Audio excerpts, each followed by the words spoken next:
If you want each other again, you have to feel like a team again. And if you're not willing to be a teammate, man or woman, then I need you to ask yourself what the fuck you are still doing in this relationship. And I mean that quite genuinely.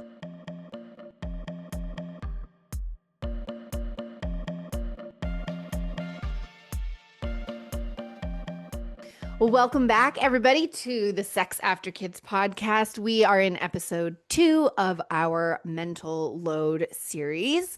It is minus 40 today where I live, like legit minus 40.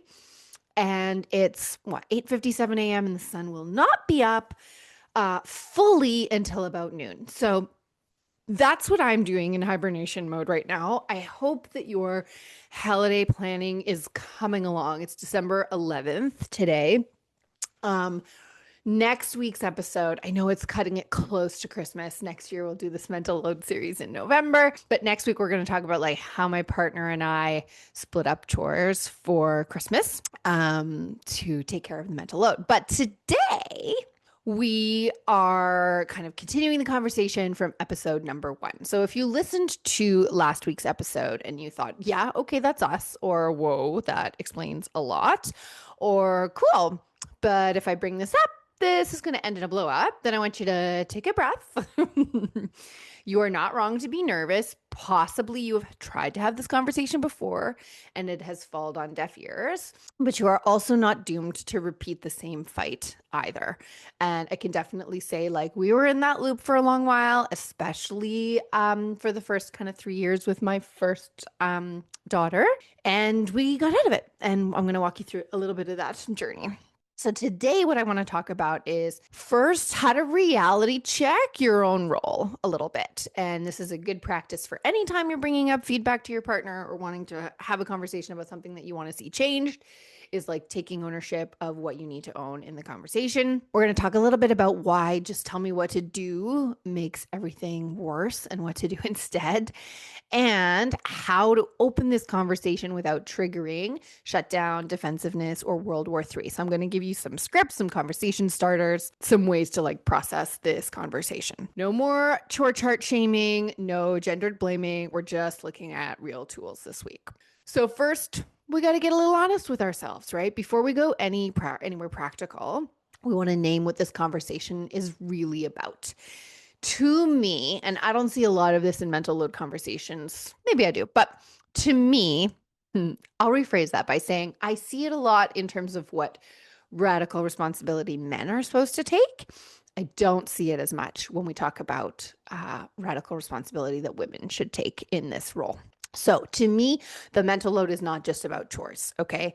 It is about really radical responsibility for the life that you have chosen. Whether you chose to have kids, chose to keep the kids that you've had, you're in this life. You've made a choice to pursue this life. And I think something that's like not always spoken about directly is that none of us had kids so that they could feel like a speed bump on the way to something better. Like they're just in the way of us living our life. But we also didn't have kids so that our whole identity could disappear into parenthood and our whole life, like every single crumb of it, would be centered around them. And I think in particular for us millennials who had kids later, and I was having a conversation about this on someone's Instagram the other day, where like my mom had babies in her 20s. She didn't have a life, an identity, all the things. She was 21 when she had me, and then she had 4 of us. So we became her life, and she built her life around us, and she built her skill set around that. And like now she's been like kid-free since she was in her 40s. I had my first baby when I was 33. My stepson joined my life about 30.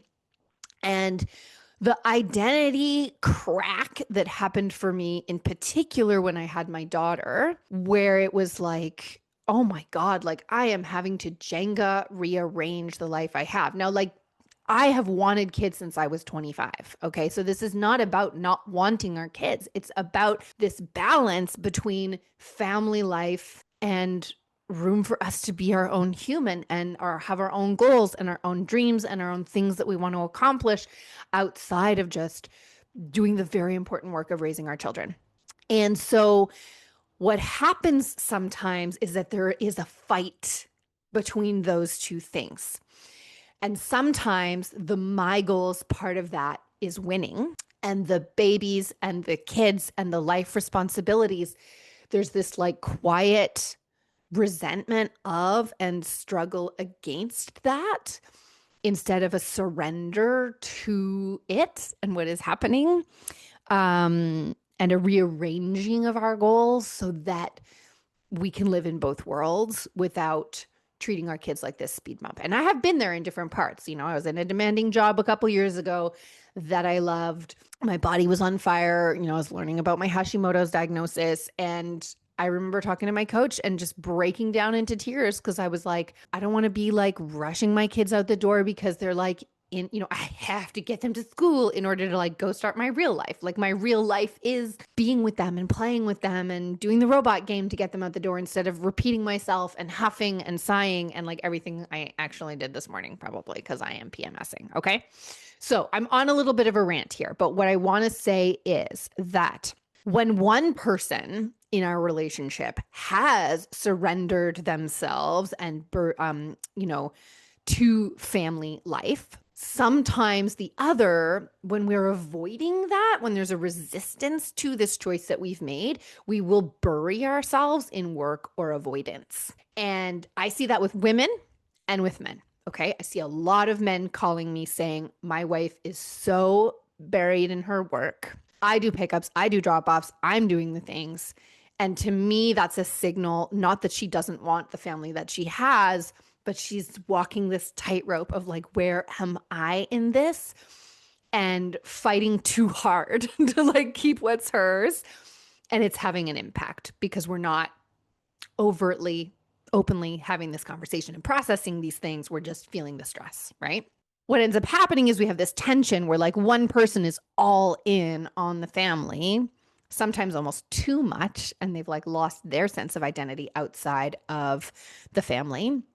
And one person is like covertly, subconsciously resisting that and burying themselves in work. And then what we have is, like we talked about last time, is this feeling of not being a team, of not having the same goals, of not having the same vision, of not working towards the same thing. So for me, beneath most mental load fights is this deeper question of, are both of us fully participating in building the life that we said we wanted? Because when one person is trying to vision a future with an unwilling teammate, there is no safety there. And without safety, there's no intimacy.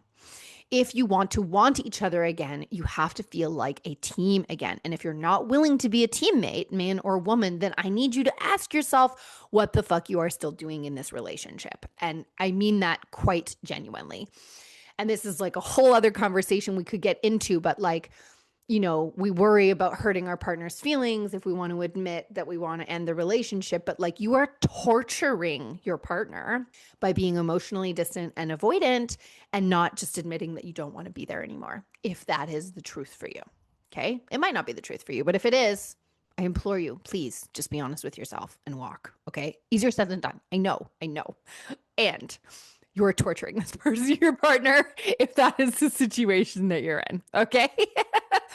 All right. Rant over, but it is a big part of what's underneath this. And a lot of times when I'm coaching people, they come to me for sex life and then like, actually what we're talking about is like strategic planning their whole life.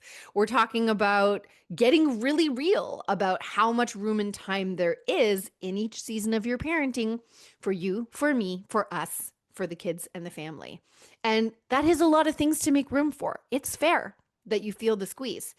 And if you're not consciously deciding how you're spending that time, you're going to be resentful of where it's going. And then you're going to be frustrated. And then you're not going to want to be intimate with people. Okay.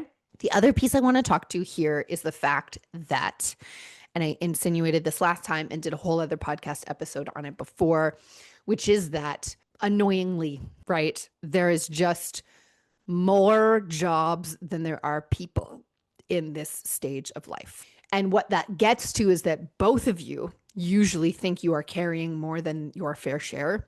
Both of you think you do not have enough time for yourself. Both of you think and feel unacknowledged and unseen for what you are doing. And Oftentimes, not in every single case, but oftentimes you're both kind of right. And that is the opportunity, because what that means is that gratitude and acknowledgement of all the things your partner is doing goes a long way.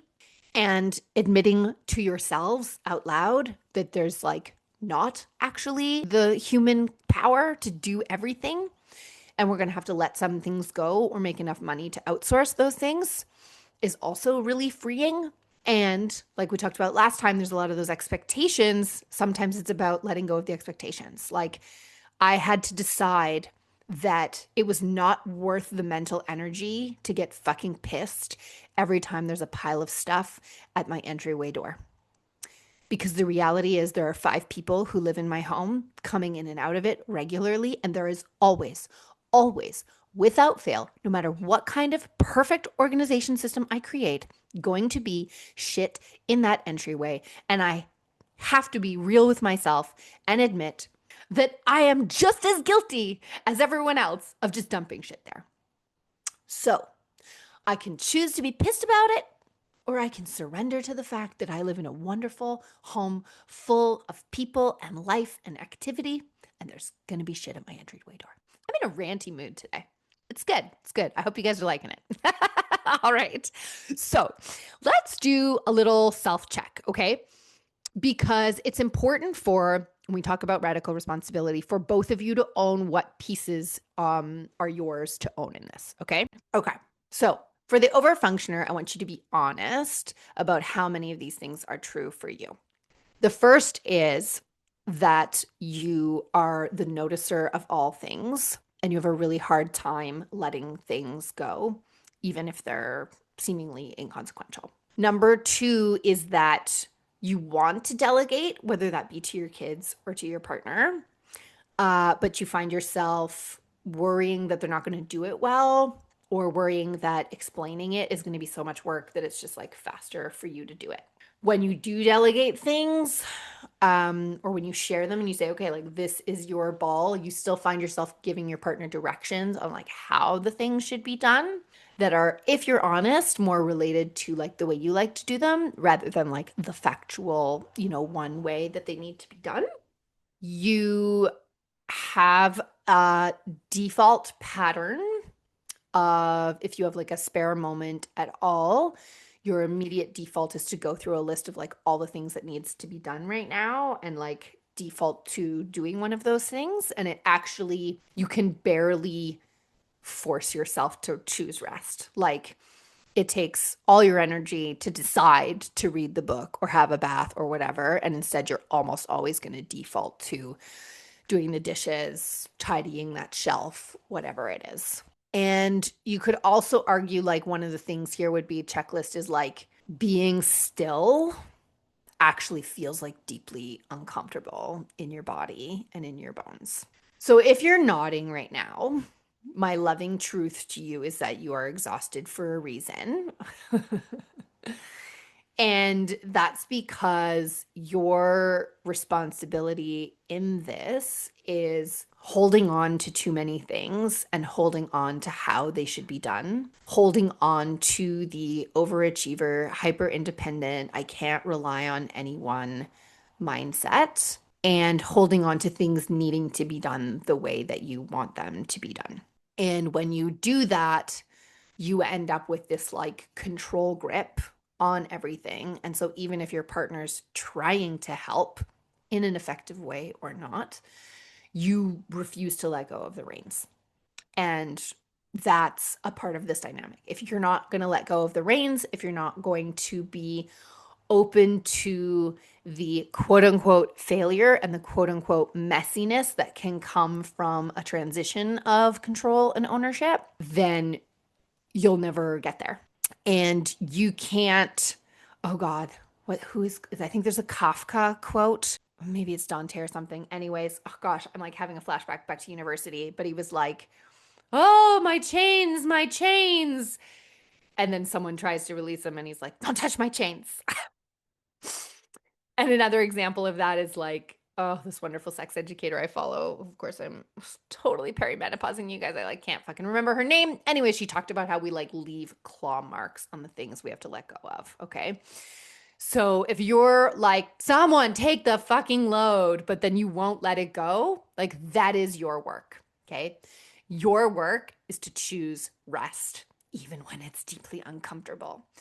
Your work is to watch your partner, quote unquote, fail, do it wrong, do it different than you, and manage your discomfort through that instead of going in to rescue, fix, and do it properly. And I want you to think of this like parenting, okay? This is parenting yourself, this is parenting your kids. Your kids are not going to learn how to fold laundry properly if you don't let them fold the laundry, make mistakes, then, correct them lovingly. If you always just do the laundry for them. You have to be willing to watch them put the sheet on the bed imperfectly and then maybe scuttle behind and fix it later. Like you have to be willing to let them struggle with the big broom. That's just the reality of it. And so this is way more about managing your own discomfort than it is about managing your partner. And when you get better at managing and noticing your own discomfort, things are going to start to change for you. The last piece I'll say here is just like in the fair play method, which I'll show you guys the deck here. This is a book by Eve Rodsky. I'm going to talk about it in a minute here. She talks about something called the bare minimum standard, and that is what's going to help you let go of some of the control a little bit and bring in some relief. Okay. We're working on our perfectionism. We're working on acknowledging that our partner is a different human being whose brain works differently, who's going to learn a task differently, and we have to give them room and time to learn that task. And when we're committed to over functioning and fixing all the things and having them done to our standard all the time, we will never get the rest and relaxation we need. We will not be operating as a team. We will always be the boss, the parent, and we won't create the dynamic that we want in life. So our work is relaxing. Literally, our work is noticing what makes us uncomfortable and getting curious about that instead of rushing to rescue, to do, to finish, to fix in that moment. All right. Partner number 2, for the one who thinks maybe they're helping or who feels like they really are helping, I want to do like a bit of a mental check to see where you actually are. Okay. So, how many of these maybe sting a little bit? 1, you wait to be asked before you act or do a chore or notice a thing. Or in fact, you don't notice the things most of the time. You take care of a task, so like doing the laundry or making the meal, but not the planning of the task. So someone else has still told you what to cook and bought the groceries and all of the things. Sometimes you catch yourself in a pattern where you think, I did the thing counts as equal labor. You might feel like the bar keeps moving all the time where you're like, okay, well, she said if I did the lunches for kids, then that would be great and we could start being intimate again. But like I'm doing the lunches now and like that's not happening. And so it feels constantly like new things get added and you feel criticized even when you're genuinely trying. Or you feel like, is there actual, and this is kind of for both of you, is there actual overt conversation about who is carrying which tasks, what the bare minimum standard is, which we'll talk about in a minute, and taking on what we call conceptualization, planning, and execution of each task, right? So partners who are, commonly under functioning, you are doing well if you can tell me which tasks are yours and that you do the conceptualization of that task, the planning, and the execution of that task. You are doing well if you have regular conversations with your partner about which tasks people are holding and how those tasks are going and checking in with folks. You are doing well if you don't wait to be asked to do things and if you actively bring them up to ask who, how you guys want to delegate those things. And if you're not doing those things, then you likely are doing the bare minimum and we need to shift that up a little bit. Okay. The thing that we need to reframe here, and, there are full mental load educators out there who are like dedicated to supporting you to kind of like shift your perspective on this, right? Is that this is not about one person leading and one person helping, right? You are not the helper. You are not the babysitter of your children.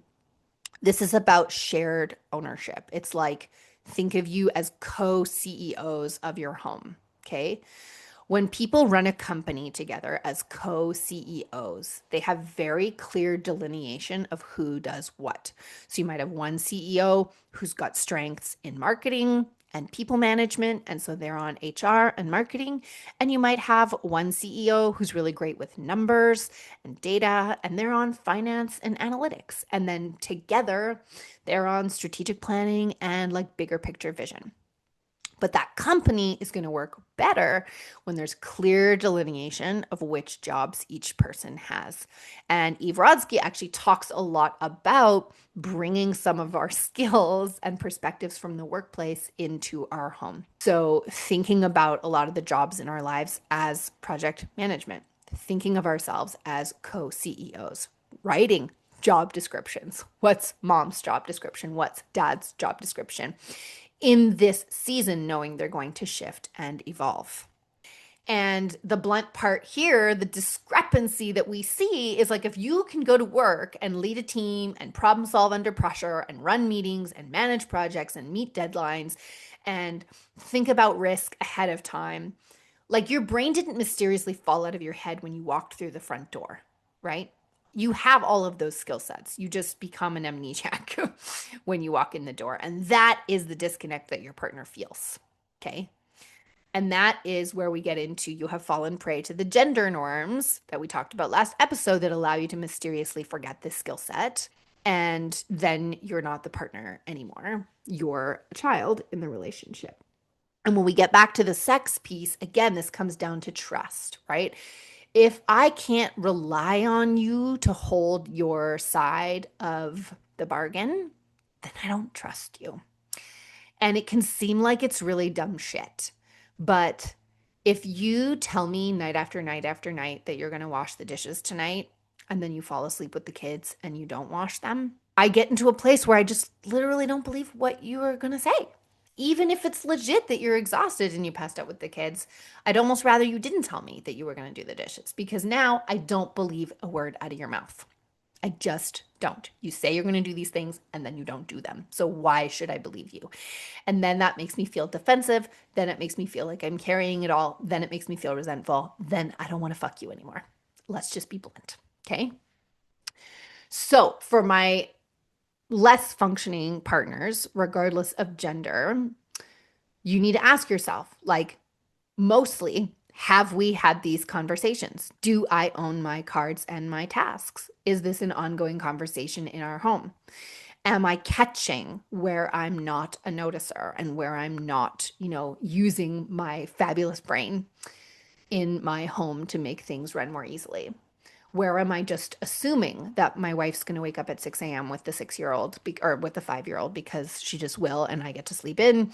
And where have we had a conversation about who gets to sleep in on Saturday and who gets to sleep in on Sunday? So one last thing, and then we're going to talk about how to bring up this conversation. So for my underfunctioners, for my men, for my anybody who is not the person who's taking on the whole load, I want to talk a little bit about why just tell me what to do backfires, but also when it's actually fair, because again, this is a nuanced conversation. So on the surface, this phrase sounds really supportive. It sounds logical, it sounds cooperative, and sometimes it is genuinely fair, okay? If one partner has been owning and hoarding the planning for years, it is not reasonable to expect mind reading, okay? You are allowed to ask what's on the list when you've never been invited to the list. Or more importantly, you're allowed to say, hey, let's brainstorm this list together and split it up, okay?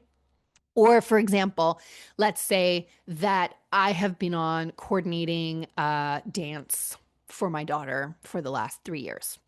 So I'm the one who knows when registration happens. I know how sign up goes. Like I just know all the deal around dance. I've been doing drop offs, pickups. My partner has not been involved in dance whatsoever. If we decide in our meeting that I want to pass the baton and hand over dance, it is not fair for me to be just figure it out. Just like at work, I'm going to onboard somebody to the new task they're taking on, right? So that's not fair in the context of a wife who does genuinely do everything, needing to onboard their partner to absolutely everything. If it comes to feeding the dog and doing the dishes, that's literally shit you should know and know how to do. or figure out using YouTube. But some tasks, when we have been holding them for a long time, like our partner just may literally not have the information that they need to pursue them. And that is when it's fair, in my view. At the same time, right? So here's the other side of the coin. Before just tell me what to do leaves your mouth, I want you to pause and ask, if I were the owner of this category or job, what would I already be noticing right now? Put another way, let's say you just started a new job, right? A great employee is going to ask good questions of their boss, but an amazing employee is also going to find the answers on their own first, and then only ask their boss when they have exhausted all options to find the answers on their own first. So if you're taking on this new job, whichever job it is, what can you use in your own independent adult brain to like figure out how to do this task before you ask something of your partner? And the question of your partner can be, I know you like to do this a specific way. Could you show me how you like it done and why you like it done that way so that I understand? Or it could be, hey, this is the research I've done. This is how I'm going to approach this task. Do you have any thoughts or input? Okay. So ownership, which is what we're talking about here, is not waiting for instructions. Ownership is noticing what needs to be done before the task needs to get done, staying ahead of things and executing well. Okay. Your partner does not need another assistant. They need another adult with a functioning brain in the home so that they don't have to use 2.5 brains to do all of the things. Okay. I'll share a concrete example. I know this is getting a little bit long, and then we're going to talk about how to open up the conversation. Okay. So for example, for the holidays, instead of saying, hey, I want to help, you're like, great, I'm going to help with the mental load. I'm going to go up to my partner and be like, okay, I want to help. Tell me what I should do for gifts. I want to help for gifts with the holidays. Not effective or supportive, because you have basically said, you have done all the thinking about gifts, and I want you to spend a bunch of time downloading to me what your thinking was, and then I will go execute. That is not conceptualization, planning, and execution of a task. Okay. Instead, you could try something like, I want to take more ownership of some jobs for the holidays, and I thought we could start with gifts. I know you have done a lot of planning already. Can we sit down for 20 minutes so you can catch me up on what you've already been thinking? I will share my ideas too, and then we can decide who is buying and who is wrapping for who and what our budget is. So what's the difference here, right? The difference is that you didn't ask for a task. You didn't say, tell me who I should buy for. You said, let's sit down and jointly plan this together. You respected the mental load that your partner's already done. And you created a clean handoff instead of adding another decision where you said, we're going to make some decisions together, and then I'll go do my part and you'll go do your part. This is how we move from helper mode into co-owner mode. And if you're the partner who's been carrying everything, it's also okay and often necessary to say, I don't actually want to assign you tasks. I want to stop being the manager. And so an example could be like, if your partner came through with that, you could say something like, you know what? I have gifts on lockdown. I've already got most of them in the row. I would love for you to wrap them all and make sure that they go under the tree. Or could you take on this other job off my plate? I haven't even started this job. We could get into a whole other story about rats, which is called randomly assigned tasks, but I won't do that. Right. So like the catch there is, if I did all the shopping already, if I ask you to wrap, then I have to tell you which gift is for who and like go through all the instructions and like download all the stuff that's in my brain. Whereas maybe I haven't done any menu planning for the Christmas dinner yet. And I could be like, you know what? Could you just take on menu planning for the Christmas dinner? That's going to be your job. Done. Last piece here. And again, I'll dive into this a little bit more next episode, is that just because I own a job doesn't mean I do it all by myself. I might still ask for my partner's input. So if my partner delegated to me or like asked me to take on meal planning for Christmas dinner, that doesn't mean I go plan a whole meal and like never talk to my wife. It means I go through the whole process of conceptualizing, planning, and executing that, which means I'm going to think through the dietary needs of everyone who's going to be at that dinner. I'm going to ask my partner if there's anything that she particularly loves and wants to have at that meal. I'm not going to ask her to think about anything else, just those things. And then when I put together my meal plan, I'm going to throw it to her and say, any thoughts, or are you good on this? And she's either going to say, I trust you, cool, go with it, or here's a few of my thoughts. Okay, as promised, how do we open this conversation without triggering a fight? So I have a fairly straightforward 5-step framework or structure that helps you to bring up this conversation in a way that doesn't, just be like me dumping an entire mental spreadsheet on you or me like limply and ineffectively asking for some shared ownership. Okay. So, step number one, and I guess I'll look at these. Some of these are from the perspective of the overfunctioner asking for the underfunctioner to participate. So, I'm just going to see for each step how you would both approach this. So, step one, person who's carrying the mental load. Instead of saying, you never help enough, try, I've been feeling overwhelmed and lonely inside my own head. Now you're opening with your experience and not their failure. So you're not saying, you never fucking do anything. You're saying, I'm feeling really overwhelmed and I need some help. At the same token, if you're the other partner who listens to these episodes and goes, oh, I want to step it up, and same thing, you could say, hey, instead of being like, what can I do? How can I help? You can say, I've been listening to this podcast about mental load. I want to take more ownership. Would you sit down with me and look at which jobs and assign more clearly some jobs together? Step number 2 is naming the pattern, not the person. So if you're the mental load carrying partner, instead of saying, you always wait for me to ask for you to help, you could try saying, I think we accidentally built a system where I carry all the planning and you carry some of the doing, and it's actually really breaking me. And so the difference there, again, is we're not accusing in the same way. We're naming the gender scripts in the system, and we're saying, can you be proactive with me to come up with a new strategy? Step number 2 for the person who's carrying less load could, I don't want you to say, you never share any jobs, essentially, or you micromanage me. And instead, I want you to say, like, I think we built a system where we haven't thought about who should carry which jobs. And I don't want to be asking you anymore all the time what I wish you'd be doing. I'd like us to do this differently. Are you open to sitting down with me and talking about that? Step number 3 is to anchor it to connection, not to chores. So instead of, I need more help, or instead of, I want to help more, you can try, I miss feeling like teammates. And honestly, I miss wanting you instead of resenting you.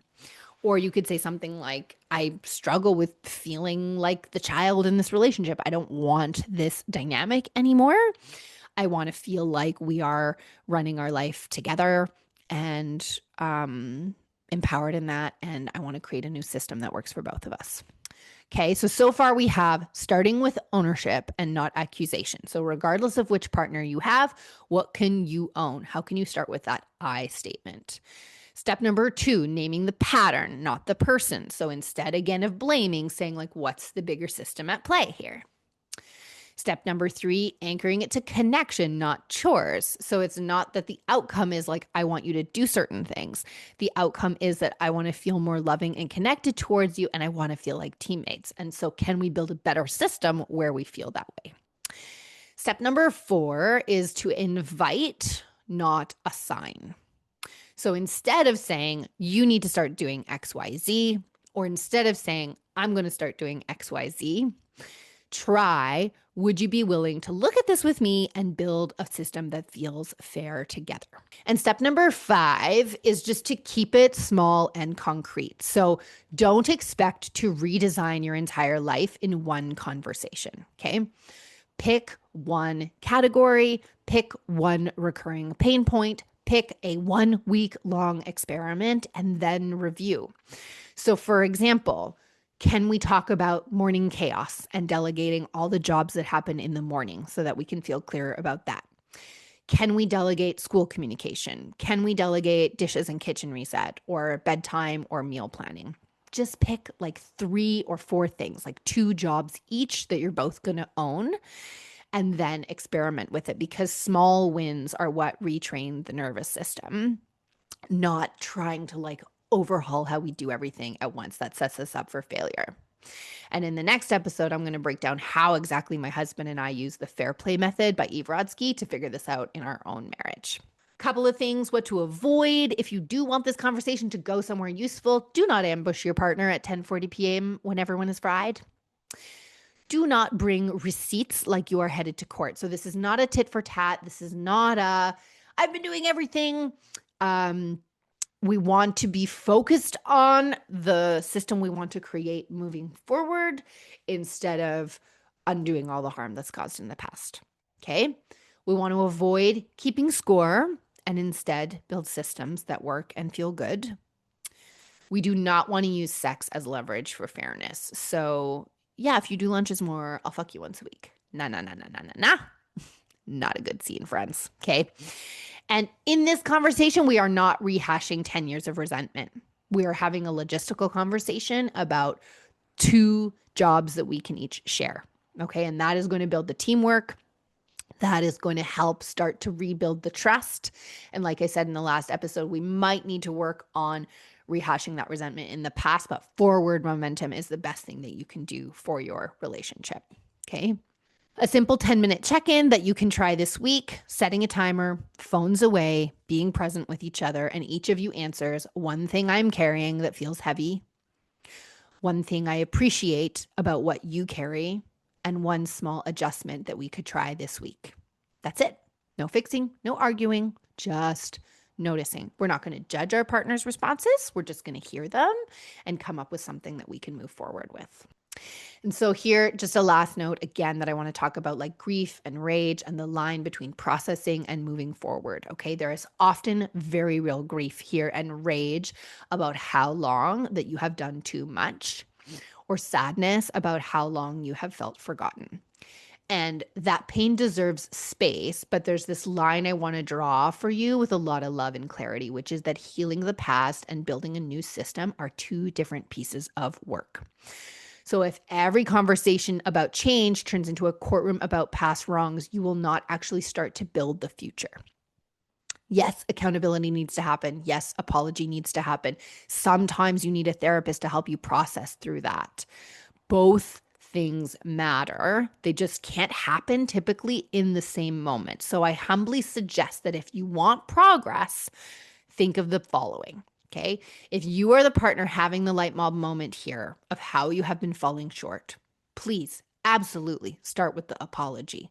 Start with the, oh my God, it has finally clicked and I am sorry. And know that one, I am sorry is not going to erase the past. Your actions moving forward are actually what is going to fix and repair that. Okay. If you're the partner who's been carrying the load and you're going to try one more time to make progress here, I would, as much as possible, have the goal of understanding rather than getting an apology first. If you get the light bulb to go off, if you get a true commitment to an experiment for a week or 2 and beyond, let that be what builds the momentum and awareness towards apology and repair later. Because sometimes it's in the doing that our partner goes, holy fuck, I had no idea how much work it is to think through all the groceries until I actually did the task. I was discounting how much work that was. And your partner may not be able to give you a genuine apology until they have actually put a solid attempt behind doing one of those jobs. Okay. So both are important, the repair and the doing, and they are linked. Okay. But just know that your partner actually acting and doing differently is more meaningful than an apology and any apology that they could ever offer. All right. I have talked a lot today, so I'm going to leave it there. Next week, I'm going to talk more specifically about how my partner and I went through a process of applying Eve Roski's method. And if you want to chat more about this dynamic, how it's showing up in your relationship, how it's killing your sex life, all you got to do is book a free 30-minute spark session. Just you and your partner, whichever works. The link is in the show notes, and I will talk to you soon.